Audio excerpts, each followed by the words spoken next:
Buenas noches a todos y retomamos estas charlas para vivir mejor la Santa Misa. El último día hablábamos de los ministerios en la Iglesia, como había una serie de servicios para que la celebración precisamente fuera mejor vivida por diferentes miembros de la comunidad. Y algunos de ellos, decíamos, siempre de forma extraordinaria, colaborando con los ministros ordinarios, que eran aquellos que habían recibido el orden sacerdotal, especialmente pues el presbítero. Bien, vamos a ver hoy esos ministerios que decíamos eran dos, los que se instituyen hoy día junto a aquel tercero que el Papa acaba de abrir, que es el ministerio del catequista. Y señalábamos entonces que en el año 72, por medio del motu proprio, San Pablo VI, Ministeria Quaedam, lo abría para los laicos, pero para los laicos varones. Así lo recuerda el 230, número 230, el canon del Código de Derecho Canónico. Bien. Luego, en el segundo parágrafo, recordaba que este ministerio, que solo puede recibir los varones mediante la institución, sí que lo pueden ejercer de manera extraordinaria también las mujeres, ¿no? Y así encontramos pues este servicio que también se ha prestado, por ejemplo, de ministro extraordinario de la Sagrada Comunión, ¿no?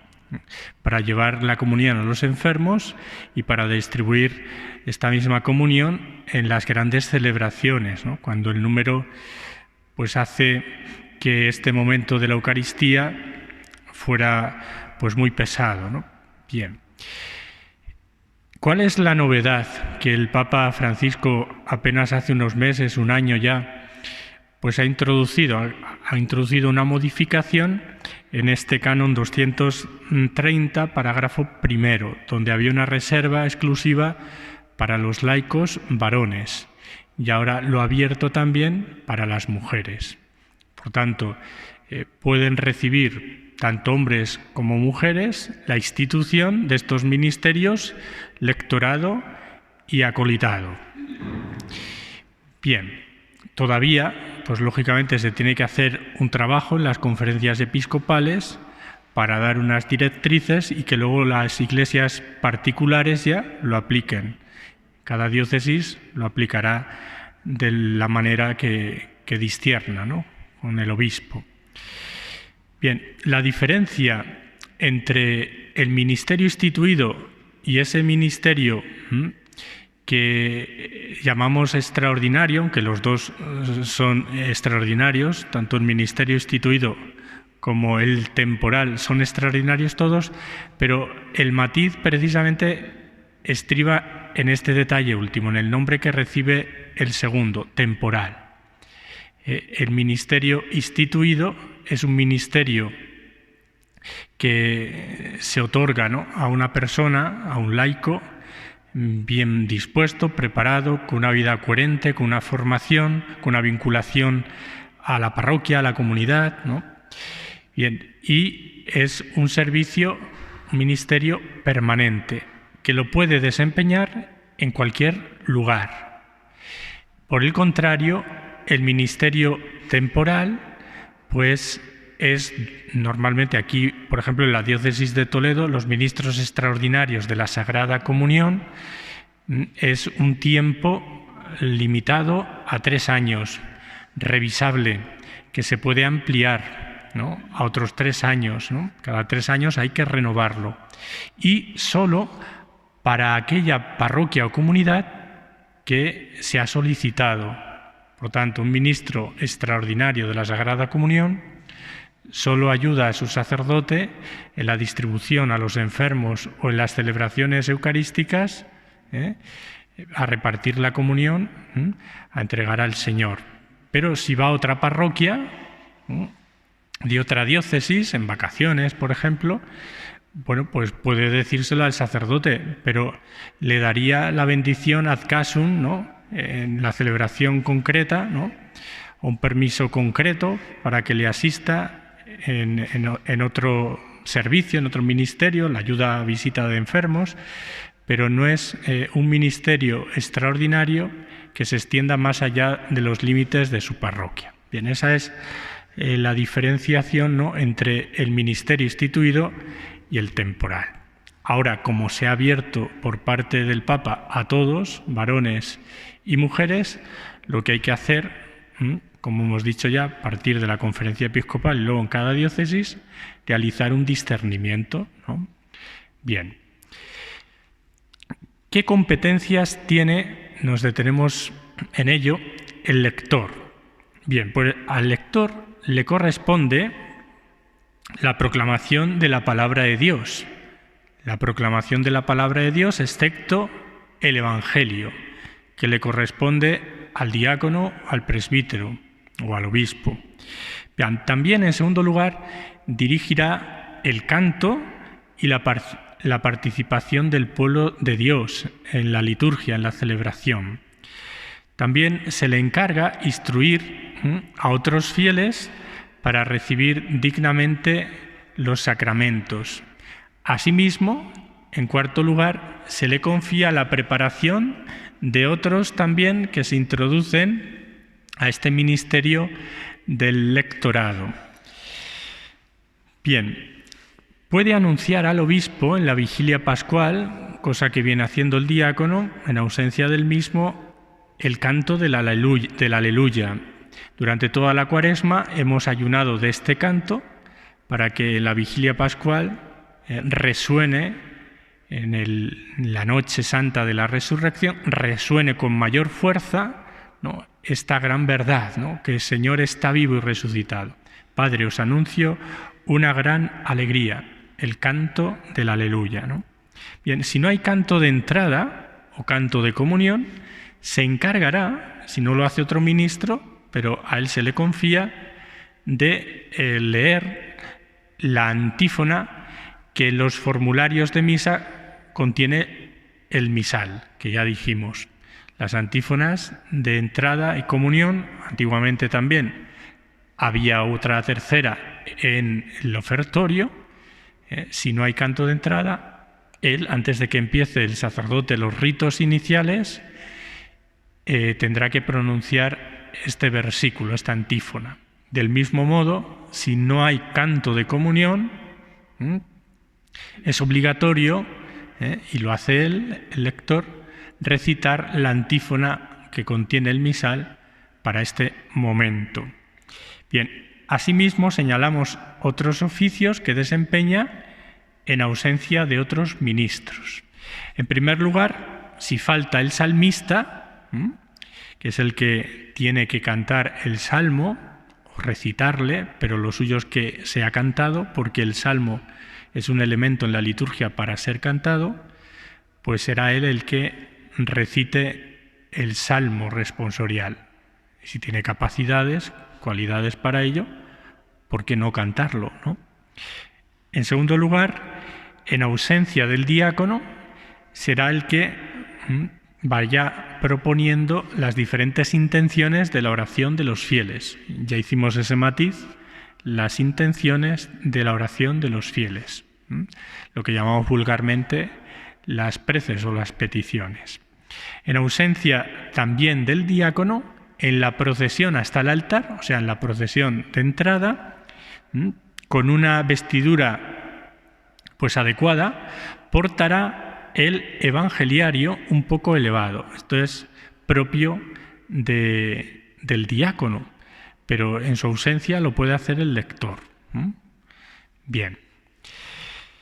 Necesitamos, ciertamente, que los lectores sean ministros actos, ¿no? Actos, con P, que tengan una preparación debida, ¿no? Y esa preparación tiene que ser esmerada en cada uno de ellos y también en las comunidades por parte de los pastores, ofrecer herramientas para que desempeñen adecuadamente este ministerio. ¿Cuál ha de ser esta preparación? Ha de ser triple. En primer lugar, bíblica. Quiere decir, un lector tiene que tener un conocimiento profundo no meramente superficial, de la Biblia, los libros, Antiguo y Nuevo Testamento, conocer cada uno de los libros del Antiguo Testamento, cómo se dividen los géneros, ¿no? El lenguaje que utilizan, ¿no? Bien, conocer de cerca, muy de cerca también, pues lo que es el nervio o el centro de la Sagrada Escritura, que son los 4 evangelios, los sinópticos y Juan. Bien, conocer cómo se formaron los libros sagrados, ¿no? Especialmente recabando en los evangelios y en las cartas, ¿no? Y demás libros del Nuevo Testamento, ¿no? Por tanto, una primera formación bíblica. Qué importante sería que en nuestras parroquias y comunidades hubiese durante todo el curso pues este tipo de formación bíblica, ¿no? Cada año pues tomando un libro de la Escritura, sea del Antiguo o del Nuevo Testamento, y profundizando despacito en cada uno de ellos. Muchas veces hay un gran desconocimiento de la palabra de Dios. El Vaticano II hizo un gran esfuerzo, ¿no?, de abrir este tesoro de la Sagrada Escritura a todo el pueblo de Dios, y lo hizo particularmente introduciendo en la liturgia, como hemos recordado alguna vez, la sobreabundancia de los textos, ¿no? Pero esta es la primera formación, una formación bíblica, que abarca estos aspectos que hemos señalado pues muy básicamente, y que se extienden, ¿no?, con muchísima riqueza a otros, ¿no? En segundo lugar, una formación litúrgica, ¿no? Y para eso, bueno, pues nosotros hemos dado unas pinceladas, ¿no? Hemos abierto apetito, pero es importante pues buscar bibliografía que nos pueda pues instruir en este aspecto litúrgico acerca del ministerio del lectorado, de la mistagogía de la celebración, ¿no? Bien, de también el estudio, ¿no?, concienzudo de la ordenación general del leccionario, igual que hay una ordenación general del misal romano, al inicio del leccionario, de la edición, hay una ordenación, ¿no?, que es teológica, bíblica, litúrgica, ¿no?, y que la lectura de esos puntos nos hace entender la profundidad que tiene este libro sagrado, ¿no? ¿Por qué se han elegido de este modo las lecturas, ¿no? ¿Qué significa una lectura continuada, ¿no?, dentro de la celebración? Bien, el sentido que tienen las lecturas en los tiempos litúrgicos. Bueno, pues la ordenación general del leccionario nos hace comprender ese tesoro que la Iglesia pone a nuestra disposición, ¿no? Y que lo pone precisamente dentro de la celebración, ¿no?, eucarística. Y en tercer lugar, hablamos de una preparación más técnica, práctica, para desarrollar este ministerio con fruto, ¿no? Y es donde nosotros hoy vamos a descender a esos pequeños consejos para, después de tener esa preparación bíblica, litúrgica, desempeñarlo, ¿no?, de forma conveniente, ¿no? Bien. Y vamos a detenernos en estas, ¿no?, en estas pistas. En primer lugar, ¿qué hay que hacer para ser un buen lector? Bueno, pues hemos de conocer y entender bien el texto, ¿no? Por eso en casa hemos de leerlo previamente, ¿no? ¿Quién habla en este texto? Nos tenemos que preguntar. ¿A quién habla? ¿Acerca de quién habla, no? Hemos de ver qué clase de texto es, ¿no? Si es un relato, si es una exhortación, ¿no?, si es un diálogo, ¿no? Bien, y también situarnos en ese momento, ¿no?, en el que nosotros vamos a prestar los labios a Dios, pero vamos a conocer también qué sucede en esa escena, ¿no? Por eso es importante hacer oración con ese texto. No venir a la celebración eucarística, subirme al ambón, sin conocer siquiera el texto que voy a proclamar, sino que yo antes me tengo que haber empapado de esa palabra, ¿no? Y no salir ahí y abrir el libro, registrarlo y ver qué toca. No, lo tengo que hacer yo mío, ¿no? Y para eso me he de familiarizar con ese texto que la liturgia me propone en ese día, ¿no?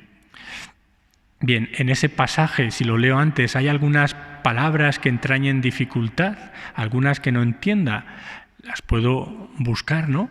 Y ver qué significado tiene, pues, en la Escritura, en un diccionario bíblico, ¿no? Bien, el texto se divide en varias partes, en dos, en tres, en una única, ¿no? Donde comienza y termina cada parte. Bueno, pues es esa lectura que me hace conocer el texto, ¿no? Bien. También prepararme, leyendo este texto, conociéndole, prepararme interiormente, ¿no? Y pedirle al Señor que se sirva de mis labios para que el pueblo de Dios reciba esta palabra, ¿no? Y por eso debe haber en nosotros una preparación espiritual. Bien, no solo ver qué contiene el texto de forma técnica, sino qué me está diciendo el texto en primer lugar a mí. Y cuando yo me dejo hablar por el texto, por la palabra de Dios, por el Señor, pues prestaré mejor mis labios, porque lo que ha hecho el Señor es conquistar mi corazón, ha tomado posesión de mi corazón, y prestaré mis labios para que Él siga hablando no solo a mí, sino a mis hermanos, quienes van a escuchar de mis propios labios la palabra divina. Por eso es muy importante también, junto a esta oración y hacer vida a esta palabra de Dios en casa, también estar en gracia y recibir el sacramento de la reconciliación. Un lector que presta su corazón y sus labios al Señor tiene que estar en sintonía con el que es la palabra, con aquel que se va a derramar. Bien, preparar en segundo lugar de esta dimensión espiritual, ¿no? Pasamos también a cuestiones prácticas, ¿no? ¿Cuáles son las palabras o las frases más importantes de ese pasaje, ¿no? ¿Dónde tengo que hacer una pausa más breve o más prolongada, ¿no? Bien, incluso me puede servir en casa leer el texto ya en voz alta, ¿no? Sin vergüenza, ¿no? Uno se pone en su habitación, no hace falta que lo haga en el cuarto de estar, ¿no? Con todos, su habitación, retirado, lo puede leer en voz alta, ¿no? Y ver cuáles son las pausas, ¿no? Cuáles son los silencios, ¿no? Bien, ¿cuál es el tono de voz o los varios tonos de voz que voy a tener que utilizar en este texto? Por ejemplo, cuando la misma Escritura cita otro pasaje de la Escritura, pues ahí hay que utilizar otro tono de voz, ¿no? Sin, atención, dramatizar. Eso es importante. ¿Por qué? Pues porque la liturgia no es teatro, no hay que dramatizar. Es decir, si es un pasaje con un diálogo, diferentes personajes, pues poner diferentes voces y no es un teatro. No estoy escenificando, dramatizando lo que allí está ocurriendo, ¿no? Imaginaos los discípulos de Maús, ¿no? Pero fijaos, es que ni siquiera cuando la liturgia de la Iglesia en el Viernes Santo o el Domingo de Ramos lee la Pasión del Señor, ¿no? Hace un teatro.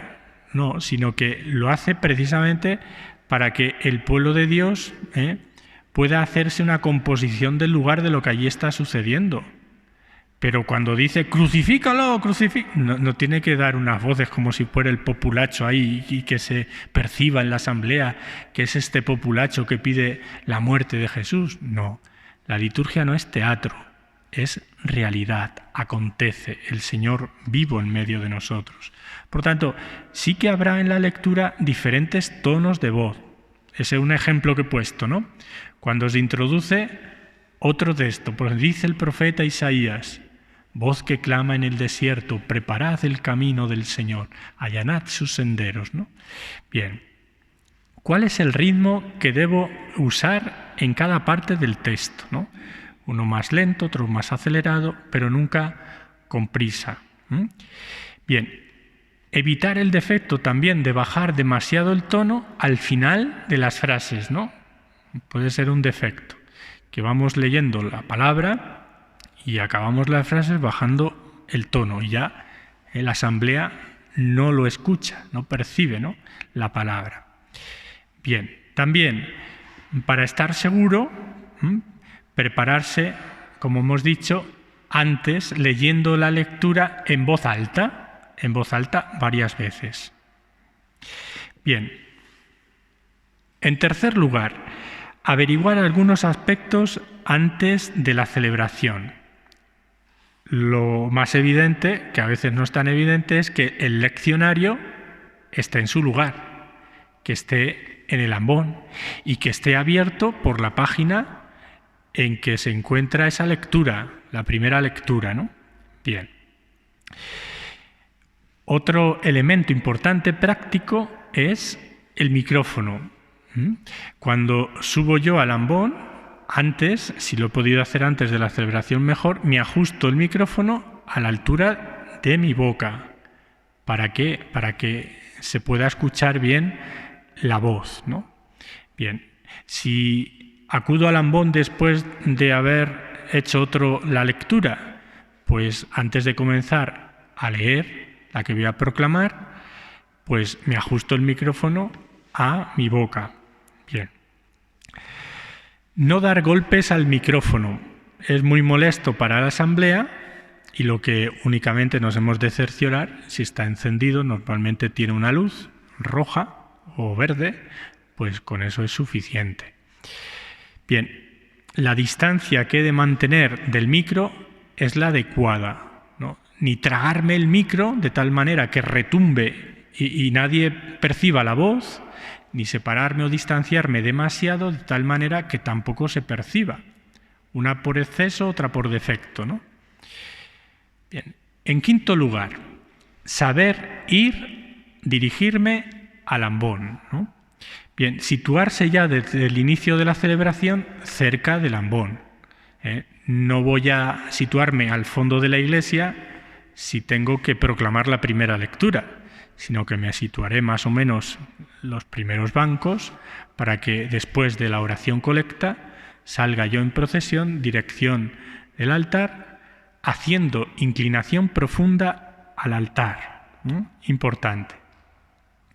La ordenación general del misal romano en la tercera edición subraya la centralidad del altar, de tal manera que si hubiera reserva eucarística en el presbiterio, tan solo se hace genuflexión por parte de los ministros al llegar y al retirarse. Y se haría también genuflexión, lógicamente, cuando una vez se ha consagrado, las especies eucarísticas se han consagrado, si uno pasa por delante del altar. Pero hay pocos momentos en que se deba pasar. Ahí sí, porque ya está el Señor en el altar, se ha hecho presente en su sacrificio. Pero en la reserva, el sagrario pasa a un segundo plano durante la celebración. Bien, por tanto, el altar cobra una centralidad grande, es el lugar del sacrificio, y cuando los ministros se dirigen al presbiterio durante la celebración, hacen inclinación profunda, que significa doblar hasta el tronco, inclinación leve es la cabeza, inclinación profunda hasta el tronco, al altar, ¿no? Que ya explicamos el significado eminentemente cristológico. Bien, si por ejemplo es domingo y hay dos lecturas, ¿no?, incluido el Salmo, y hay varios lectores, lo suyo es que salgan los dos juntos, hagan inclinación los dos juntos, el primero accede al ambón y el segundo se queda en el lateral esperando. Cuando termine, él se acerca. Puede ser que suban de uno en uno, ¿no? Pues sube uno, termina la lectura, baja y ya le está esperando el segundo lector. Los dos hacen la inclinación profunda, uno marcha a su sitio y otro sube al ambón. Bien, avanzar con paso normal cuando uno se dirige al ambón, ni corriendo precipitadamente, ni haciendo ahí una pasarela ¿no? ¿Por qué? Porque igual que decíamos que uno no se sitúa al fondo de la iglesia, ¿no?, para hacer el recorrido, no, porque no hace falta hacer esa pasarela. El protagonista es el Señor, no el lector, ¿no? Y ha de evitar en todo momento pues aparecer como tal, siempre con discreción, ¿no? Para que el Señor sea el que permanezca, ¿no? Por tanto, avanzar con paso normal, sin precipitación, tampoco con gran solemnidad, lentamente, ¿no? Y tampoco con rigidez, ¿no? Que va uno ahí que parece que está nervioso, ¿no? Bien. En sexto lugar, la postura del lector, una vez que está en el ambón. Los pies bien plantados y firmes, ¿no? Y evitar balancearse hacia un lado, hacia otro, hacia atrás, hacia adelante, ¿no? Cuando uno está leyendo, que además la voz, pues, se separa del micro, adelante, atrás, ¿no? Bien, no voy a escenificar yo ahora. Nada de brazos colgantes, ni brazos cruzados, ¿no? Ni manos en los bolsillos, ¿no? Que evitan precisamente, no, que denotan precisamente, pues eso, pasotismo, ¿no? O dejadez, ¿no? Voy a prestar los labios a Dios. Y lo tengo que hacer de modo también digno. Las posturas en la liturgia, en la celebración, son muy importantes. Rezamos con el cuerpo. No solo rezamos nosotros. Si vamos a ejercer este ministerio en el ambón, en el lugar elevado, toda la asamblea está fijos los ojos, no en nosotros, sino en la palabra, también tenemos que ayudar a los demás con nuestro propio cuerpo. Entonces, las manos o bien juntas, o bien apoyadas en el ambón, no en el leccionario, porque sobre todo en verano, cuando sudan más las manos, ¿no? Pues esa sudoración puede pasar al libro, al texto, y ya empieza pues a deteriorarse, ¿no? Bien, hemos de evitar tocar el leccionario con nuestras manos, pero sí podemos abrazarnos, ¿no? Agarrarnos, ¿no? O apoyarnos sobre el ambón, ligeramente en los laterales, ¿no? Séptimo lugar, presentación del lector. No llevar nada que pueda distraer a la asamblea, ¿no? O ofender a los que estamos presentes, ni por descuido, ni por poco conveniente o ridículo, ¿no? Es decir, subo a leer una lectura con una camiseta, con unos colores llamativos, con una marca de tal o cual producto, ¿no? Y lo que hemos dicho, el protagonista es el Señor. Si la atención va a recaer sobre la camiseta, sobre esa propaganda, ¿no? Pues no. O muchas veces también la forma de vestir aquí, no solo camisetas espectaculares, sino el recato también a la hora de vestirme, ¿no? Y a la hora de también de los peinados, ¿no? Pues no prepararme muy bien, ¿no? Ponerme tan guapo, tan guapa, que la atención recae más sobre el peinado que me he hecho que sobre la palabra que estoy proclamando, ¿no? Bien, tener en esto ciertos criterios de sentido común, ¿no? Que nos haga mostrarnos como personas pues educadas y normales, ¿no? La normalidad, que es lo menos común, ¿no? Pero lo más difícil, ¿no? Pero que hemos de desempeñar este ministerio en estas claves. En octavo lugar, inmediatamente antes de comenzar, pues una breve pausa y después de lo que hemos dicho del micrófono, ¿no? De la posición, mirar a la asamblea, entrar nosotros también en contacto con la asamblea, a la que vamos a dirigir esta palabra que Dios pone en nuestros labios, ¿no? Bien. Y cuando se produzca un silencio, dentro del silencio tiene lugar la proclamación. Si percibimos que hay ruidos, que todavía se están sentando, ¿no? Buscando el sitio, esperamos un momentito, ¿no? Y una vez que hemos visto que hay esa atmósfera de silencio, procedemos a la proclamación, ¿no? Bien. Durante la lectura, la proclamación de la lectura, es bueno también mirar a la asamblea de vez en cuando. No saber de memoria la lectura e ir mirando a los bancos, ¿no? Cristo, a pesar de su condición divina, no hizo alarde de su categoría de Dios. Al contrario, no estás declamando, ¿no? Estás proclamando. Entonces, de vez en cuando sí, entramos en contacto con la asamblea, ¿no? Pero el protagonista es el Señor. Bien, por tanto, por eso, tomar buena respiración, ¿no? Buena respiración, no ponerse nervioso, quizás pues la primera vez que uno ejerce este ministerio, no lo ha hecho nunca, y se ve ante una asamblea cuajada de gente, le puede venir un poco el nerviosismo, ¿no? Pues que respire hondo, profundamente, ¿no? Y una vez que respire, ve a la asamblea, ¿no? Y ya, pues se encomienda al Señor. Señor, estos son tus labios, ¿no?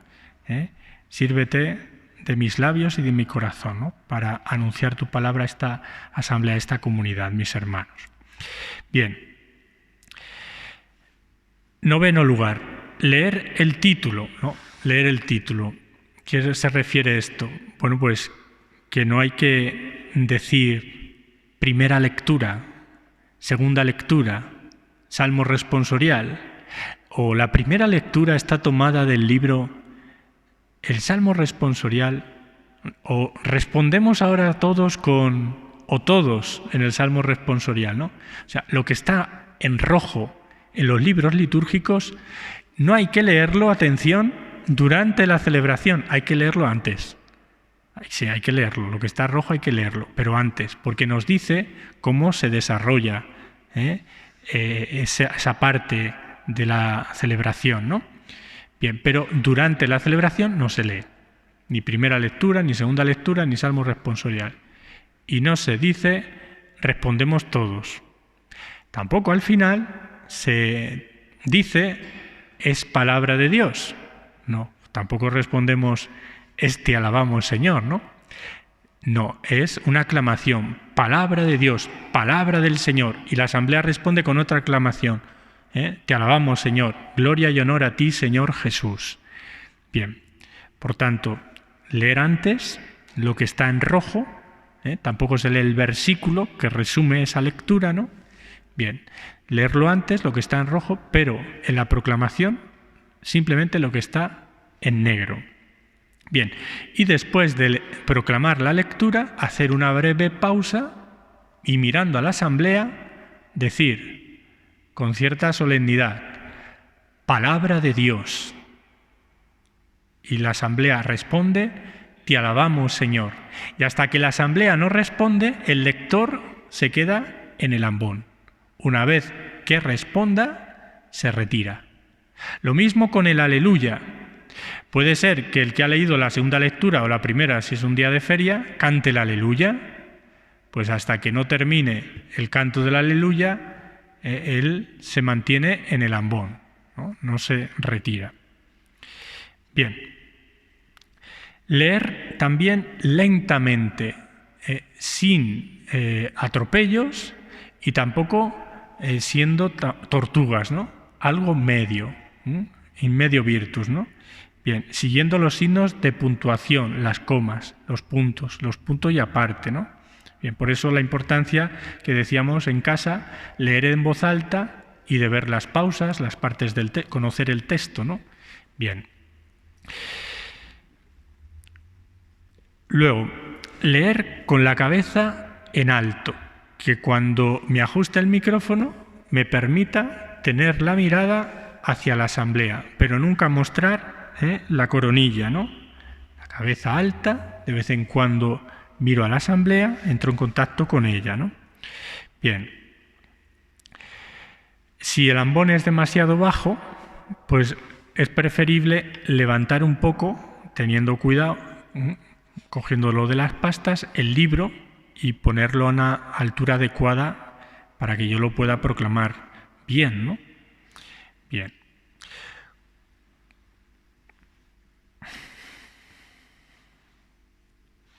Cuando yo hago la lectura y viene detrás de mí otro, por ejemplo, va a cantar el salmo o a hacer la segunda lectura, yo procuraré también dejarle el leccionario preparado en la página que corresponde, ¿no? Si es una página más allá, pues yo paso la página y con la cinta lo dejo preparado, ¿no?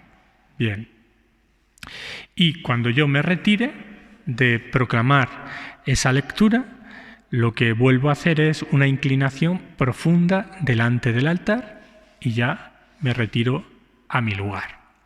Bien, estas serían así unas cuantas, advertencias o consejos prácticos que nos puedan servir bien para ejercer convenientemente este ministerio que la Iglesia y el Señor nos confía. Con esto ya terminamos todo lo concerniente a la liturgia de la palabra y el próximo día vamos a simplemente dar una pincelada de lo que es el credo, la oración de los fieles, y pasamos a la liturgia eucarística con el ofertorio. Y así vamos continuando con toda la celebración.